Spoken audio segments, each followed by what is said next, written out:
Film dimulai dengan menampilkan seorang pria bernama Frank Walker yang sedang merekam pesan yang ditujukan kepada para penonton di masa depan. Dia menyatakan bahwa masa depan bisa saja menjadi sangat menakutkan karena setiap detik yang berlalu akan membuat kita semua menjadi dekat dengan kiamat. Namun beda halnya dengan masa depan yang dia bayangkan saat masih kecil, sebuah masa depan yang penuh dengan rasa optimis seperti pada suatu waktu di tahun 1964 di mana kala itu Frank muda mengunjungi sebuah pameran dunia di New York dengan membawa sesuatu. Saat berada di Hall of Inventions, dia berjumpa dengan seorang penemu terkenal sekaligus juri bernama David Nix. Dengan antusias, Frank mempersembahkan ciptaannya yang sangat mutakhir sekaligus menjelaskan fitur-fiturnya. Ya, benda canggih itu tidak lain dan tidak bukan adalah sebuah jetpack. Di saat yang sama, seorang gadis manis bernama Athena melihat dan sepertinya terkesan dengan penemuan serta semangat Frank. Sayangnya David tidak menunjukkan ketertarikan dan menolak mentah karena perangkat tersebut tidak berfungsi dengan baik. Tentu saja hal itu membuat Frank duduk termenung dengan rasa kecewa yang mendalam. Namun tiba-tiba saja Athena datang menghampiri, memberikan Frank sebuah pin unik dengan simbol seperti huruf T, dan kemudian meminta agar Frank mengikuti secara diam-diam setelah Athena bergabung dengan kelompok yang sepertinya ilmuwan termasuk David. Tak lama kemudian, tanpa ragu, Frank langsung beraksi mengikuti arahan Athena menaiki salah satu atraksi kecil bernama It's a Small World. Tentu saja pemuda itu tidak mengantri, dia memanjat dan melompat sampai akhirnya menaiki salah satu perahu. Ketika memasuki terowongan, cahaya kecil muncul mengarah tepat ke pin yang dikenakan. Kemudian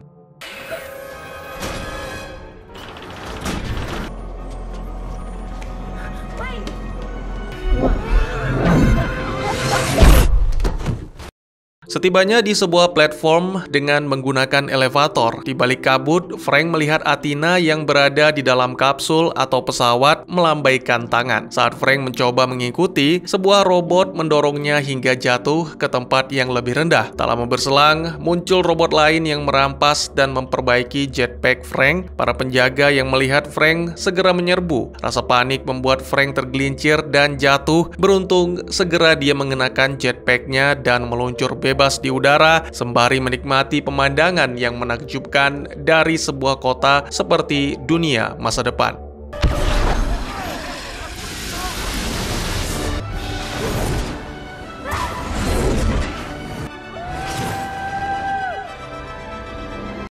Beberapa saat kemudian, Frank yang melihat Athena memutuskan untuk mendarat. Tetap saja, David tidak terkesan dengan aksi tersebut, namun Athena segera mengajak dan memperkenalkan Frank dengan tempat yang menakjubkan itu.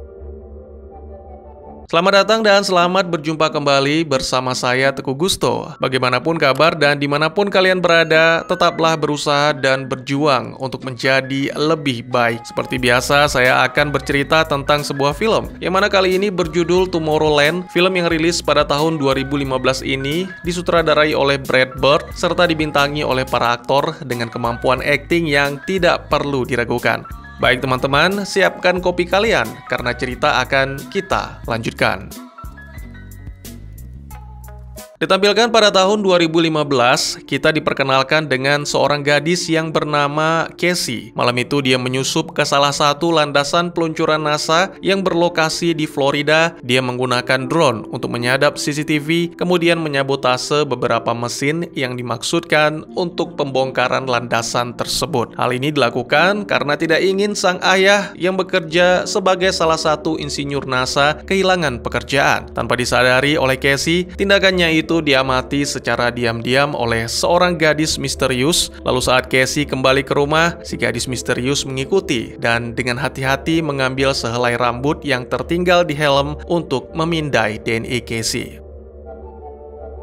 Keesokan harinya, ayah Casey, Eddie, mendapat telepon dari kantornya dan segera mengetahui apa yang putrinya lakukan. Namun Casey tetap mengelak dan meyakinkan sang ayah untuk bersyukur, karena walaupun itu hanyalah sebuah masalah kecil, tapi mampu untuk memperlambat proses pembongkaran. Selain itu, Casey juga meminta ayahnya untuk jangan menyerah dan jangan pernah berhenti berharap. Kali berikutnya, Casey kembali mencoba untuk menggagalkan pembongkaran. Sayangnya, kali ini dia tertangkap basah, tidak hanya oleh security, tapi oleh polisi. Beberapa waktu kemudian, ayah Casey datang menjamin. Casey pun segera mengambil barang-barang yang disita, kecuali PIN. Gadis itu mengaku bahwa PIN tersebut bukanlah miliknya, bahkan dia sama sekali tidak pernah melihat. Namun ketika menyentuhnya,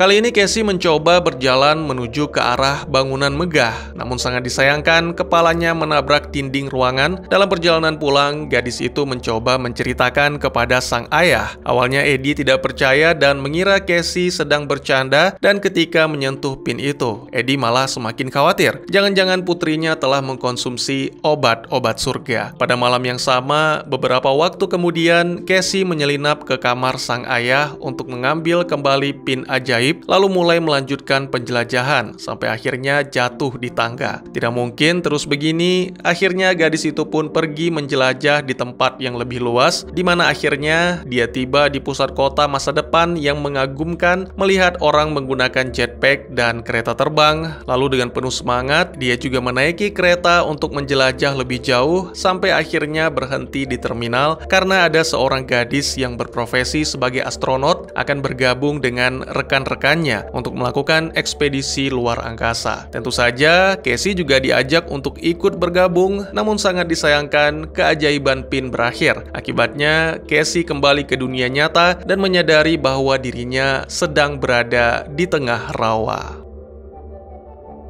Saat kembali ke rumah, Casey meminta bantuan Nate, adik laki-lakinya, untuk mengakses komputer sang ayah. Bersama-sama mereka mencari tahu tentang PIN ajaib secara online dan akhirnya menemukan seseorang yang sedang mencari. Orang itu tidak menyertakan nomor yang bisa dihubungi, tapi ada alamat toko yang bisa dituju. Oleh karena itu, Casey memutuskan untuk mengunjungi toko tersebut dan meminta Nate untuk merahasiakan jika ayah mereka bertanya. Keesokan paginya, sangat mengejutkan. Athena mendatangi Nate bertanya tentang Casey. Nate tidak disarankan berbohong karena gadis itu telah mengetahuinya. Sementara itu, Casey sendiri telah tiba di toko yang dimaksud. Bertemu dengan pasangan suami istri yang bersemangat, mereka terlihat enggan berbagi informasi tentang PIN, tapi memberikan sedikit petunjuk bahwa PIN itu menjadi akses ke dunia masa depan, sebuah mahakarya dari para tokoh jenius tersohor dalam sejarah yang disebut Plus Ultra.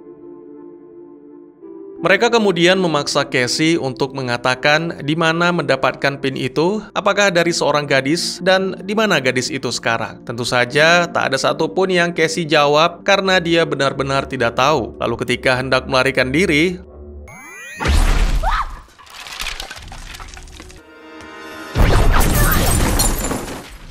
Casey yang benar-benar terpojok hanya bisa pasrah menerima. Mungkin inilah akhirnya. Namun tepat saat pasangan gila itu menarik pelatuk, sebuah benda canggih meledak, menghentikan waktu di sekitar pasangan gila. Ternyata benda itu berasal dari Athena, dan ya, Athena segera beraksi setelah membebaskan Casey.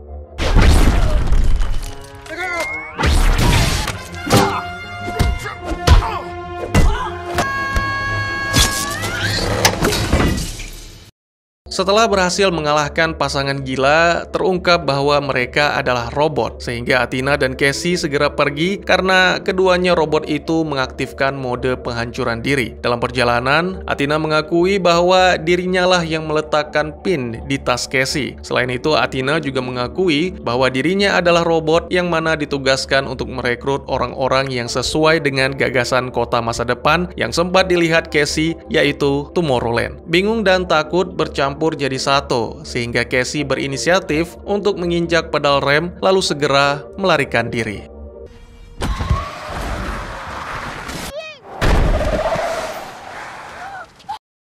Tentunya Athena baik-baik saja. Dia bahkan segera bangkit dan mengejar Cassie dengan sangat mudah. Setelah aksi yang cukup menegangkan, Athena meyakinkan bahwa Cassie adalah harapan terakhir dan mereka harus segera menuju ke Tomorrowland karena di sana mereka telah menciptakan suatu kesalahan. Cassie sempat terdiam dan mencoba untuk percaya, namun dengan satu syarat bahwa dia yang memegang kemudi. Setelah beberapa jam perjalanan, Cassie yang merasa sudah tak kuat akhirnya menyerahkan kemudi kepada Athena. Lalu setelah beberapa percakapan tentang seorang pria bernama Frank, Cassie tiba-tiba saja diturunkan di tengah jalan.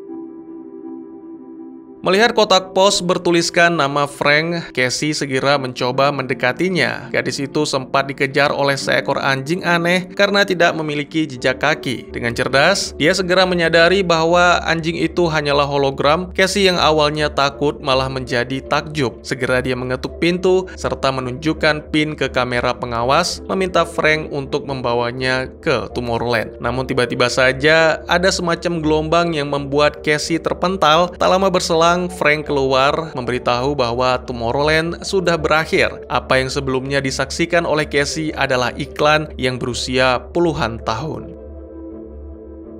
Penjelasan tersebut sama sekali tidak mengganggu Cassie. Gadis itu malah semakin bersemangat melakukan segala cara untuk bertukar tempat dengan Frank. Dan saat itu terjadi, Cassie mulai menjelajahi seisi rumah, melihat benda-benda canggih milik Frank. Salah satunya adalah pemutar video yang menampilkan Frank muda sedang berusaha membuat Athena tertawa. Di ruangan lain, dia melihat sejumlah monitor yang menampilkan berita serta penghitung waktu mundur yang unik. Tak lama berselang, Frank berhasil masuk kembali ke dalam rumah melewati pintu rahasia dan segera meminta Cassie untuk pergi. Cassie pun setuju, tapi dengan syarat Frank harus menceritakan kisah di Tomorrowland. Pada momen ini, terungkap bahwa Frank diusir dari kota canggih itu karena telah menciptakan mesin yang mampu memprediksikan masa depan dengan ketepatan mutlak. Percakapan mereka tiba-tiba terganggu karena kedatangan sekelompok berbaju hitam yang ternyata robot dengan tujuan menangkap Cassie. Beruntung, Frank telah menyiapkan segalanya, semua perangkap pun diaktifkan sampai akhirnya meluncur keluar dengan menggunakan batap.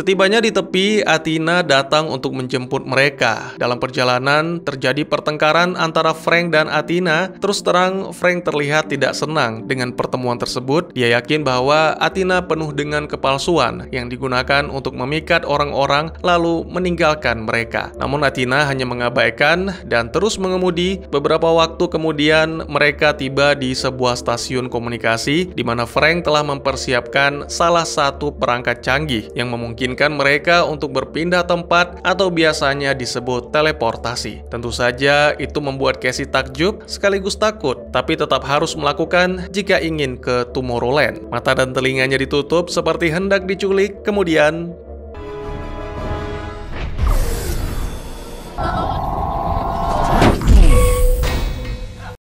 dalam sekejap, mereka sudah berada di puncak Menara Eiffel. Setelah berhasil menyingkirkan seorang penjaga, kelompok itu melanjutkan ke sebuah ruangan yang terdapat manekin para penemu yang disebut Plus Ultra pertama. Mereka adalah Thomas Alva Edison, Gustav Eiffel, Jules Verne, dan Nikola Tesla. Frank menjelaskan bahwa sebenarnya Menara Eiffel adalah antena dan gerbang rahasia untuk menuju ke dunia lain. Dia kemudian memadukan tabung Edison dan gramofon yang merupakan kunci untuk membuka akses. Lalu hal yang menakjubkan pun terjadi. Menara Eiffel terbelah menjadi dua dan sebuah roket muncul dari bawah. Terlihat para robot juga sudah berada di sana mencoba menggagalkan rencana. Oleh karena itu, kelompok Frank segera masuk ke dalam roket untuk lepas landas.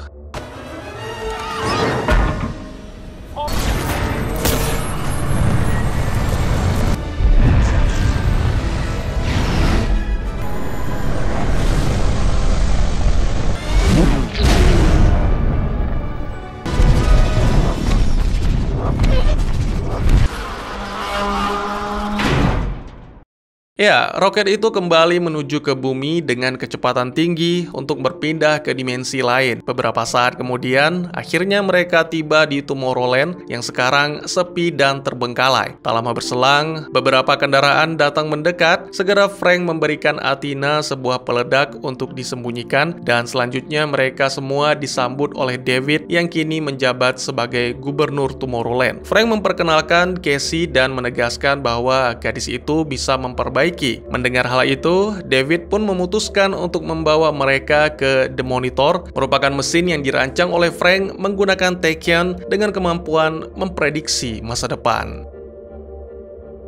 Setelah tiba, Frank memberi petunjuk kepada Casey cara mengoperasikan mesin tersebut, yang mana memungkinkannya untuk mengakses semua lokasi di bumi, baik di masa lalu, masa kini, dan masa depan. Casey kemudian mengatur perangkat untuk melihat masa depan yang lebih jauh dan lebih jauh ke depan, sampai akhirnya menyaksikan landasan NASA yang dihancurkan. Kemudian gadis itu melihat ke beberapa tempat yang berbeda dan menemukan semua bencana, perang, dan kerusuhan yang terjadi, yang mengisyaratkan bahwa dunia sedang menemui akhirnya. Frank memprediksikan bahwa semua itu akan terjadi dalam waktu kurang dari 2 bulan, dan bukannya tidak mungkin, kondisi bisa saja menjadi lebih buruk, sehingga waktu mereka hanya 30 hari. Namun Casey tidak bisa menerima semua itu, dan tanpa disadari, sikapnya sekilas mengubah tampilan masa depan pada The Monitor. Frank telah membuktikan bahwa gadis itu mampu memperbaiki, namun David sama sekali tidak terkesan dan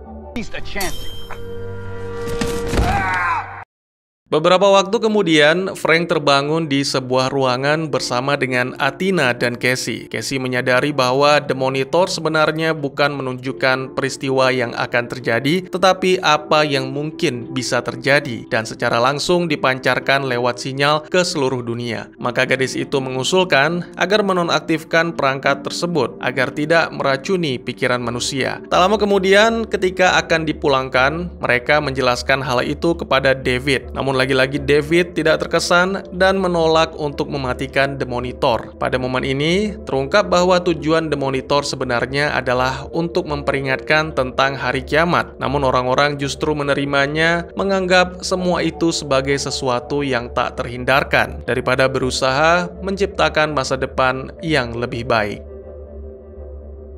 Ya, manusia telah menyerah dan David bermaksud membiarkan kiamat terjadi sehingga dia dapat membangun kembali dunia sesuai dengan keinginannya. Ketika berjabat tangan, yang mana dimaksudkan untuk terakhir kalinya, Frank mengaktifkan pengendali elevator pada pergelangan tangan David. Kemudian saat kedua pria itu bergulat, Frank meminta Casey dan Athena meledakkan The Monitor. Keduanya berbagi tugas, Casey membawa peledak mini, sementara Athena menahan 2 robot penjaga.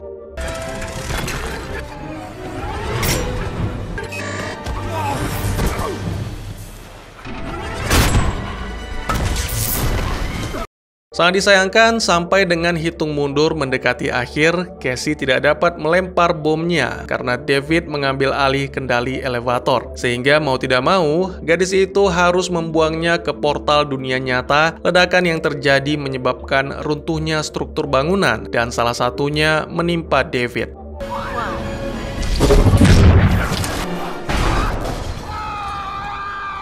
Lalu beberapa saat kemudian, Athena melihat kilasan masa depan di mana Frank tertembak oleh David. Sehingga Athena pun segera melompat untuk mengorbankan diri. Frank berusaha membawa Athena untuk diperbaiki, namun Athena menolaknya karena dia hanyalah robot model lama yang sudah usang. Di saat-saat terakhir, dia menampilkan beberapa rekaman semacam diary menunjukkan bagaimana Frank menyukai Athena sebelum mengetahui bahwa Athena adalah robot. Meskipun tak bisa mengungkapkan, tapi Athena mengakui bahwa Frank telah membuatnya merasakan hal-hal yang seharusnya tak bisa dirasakan oleh robot. Suasana menjadi penuh haru ketika Frank mengetahui bahwa Athena selalu percaya kepadanya, bahkan ketika yang lain tidak. Setelah semuanya jelas, Athena meminta agar memanfaatkan mode penghancuran dirinya. Frank pun dengan berat hati menyetujui karena hanya itulah satu-satunya cara menghancurkan The Monitor.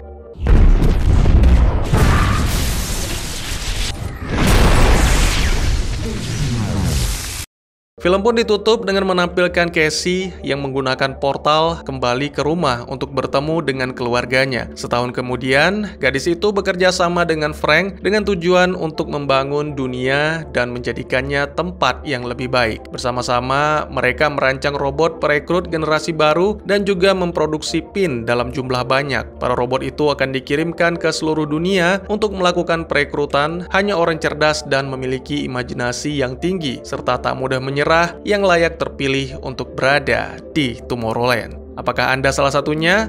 Dan tamat.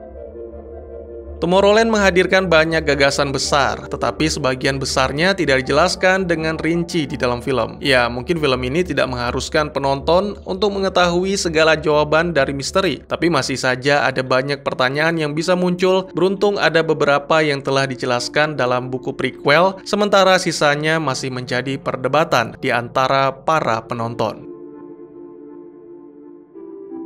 Nah ini, 2 jam nonton tapi nggak ada penjelasan apapun. Kan pusing juga ya? Jika menonton filmnya dan nggak mau pusing-pusing, ya Tomorrowland adalah semacam dunia lain. Tapi menurut buku dan tambahan materi lainnya, sebenarnya Tomorrowland adalah planet yang benar-benar berbeda, lengkap dengan ekosistem hewan dan tumbuhan asingnya sendiri. Perjalanan lintas dimensi hanyalah cara agar mereka mencapai planet ini dengan lebih cepat, karena jaraknya yang sangat jauh, berjuta-juta tahun cahaya. Tomorrowland pertama kali ditemukan oleh sebuah organisasi bernama Plus Ultra atau dikenal juga dengan Plus U pada tahun 1899. Sekitar 1 dekade kemudian, Plus U berhasil meluncurkan ekspedisi ke planet itu dengan cara membuka celah ruang dan waktu menggunakan bom atom. Ya, Plus U berhasil mengembangkan bom atom sebelum digunakan dalam Perang Dunia Kedua. Bahkan beberapa anggota kunci dari Project Manhattan diketahui sebagai anggota Plus U dan kemungkinan Oppenheimer juga termasuk salah satunya.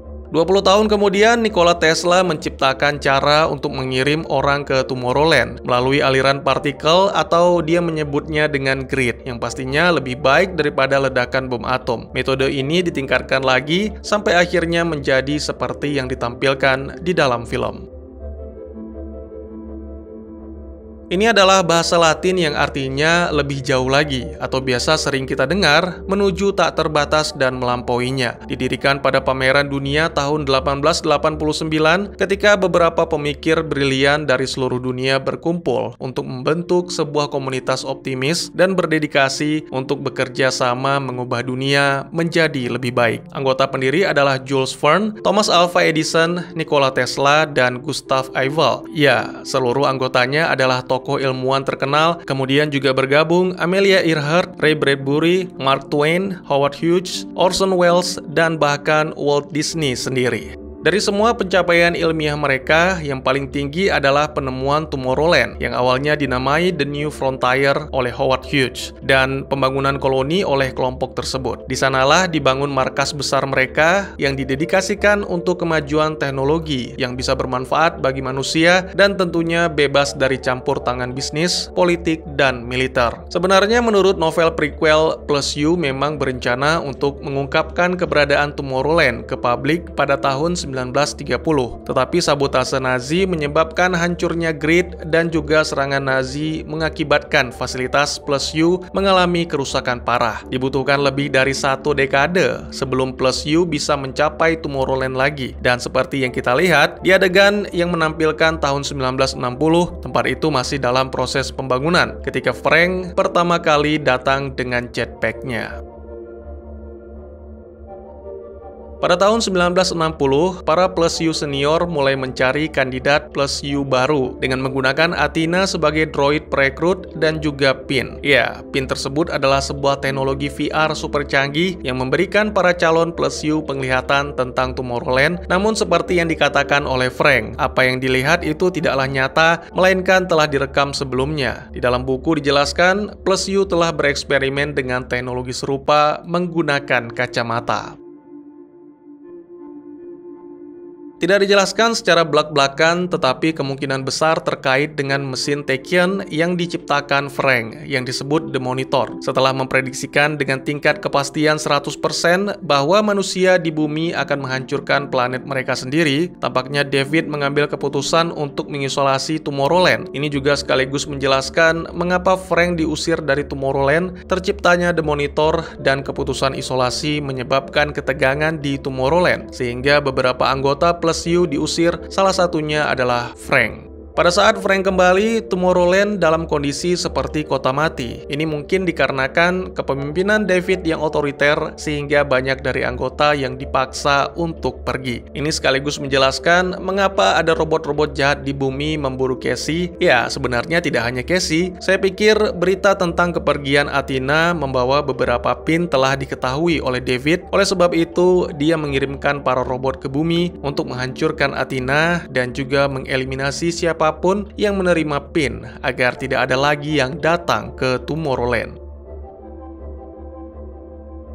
Dengan menggunakan Tachyon, partikel yang bergerak lebih cepat dari cahaya, penemuan Frank ini memungkinkan Anda untuk melihat masa lalu dan segala kemungkinan di masa depan. Namun sebagai efek samping dari penggunaan tersebut, mesin itu mengirimkan sinyal ke alam bawah sadar dan mempengaruhi populasi di bumi. Tidak pernah dijelaskan bagaimana sinyal-sinyal ini mencapai sejauh itu, namun kemungkinan besar disebabkan oleh jaringan Plus U yang terhubung ke bumi, yang mana memungkinkan mereka untuk melakukan perjalanan dari bumi ke Tomorrowland atau sebaliknya. Dunia diprediksi akan berakhir karena pada dasarnya umat manusia sudah putus asa dengan masa depan, sudah pasrah menerima gagasan tentang kiamat dan tidak berusaha melakukan apapun untuk mengatasinya. Ini secara tidak langsung mengomentari tentang banyaknya karya-karya fiksi ilmiah apokaliptik belakangan ini. Mesin itu sendiri sebenarnya adalah semacam ramalan yang terwujud dengan sendirinya. Selain memprediksikan akhir dunia, The Monitor sebenarnya memancarkan pemikiran tersebut ke alam bawah sadar manusia.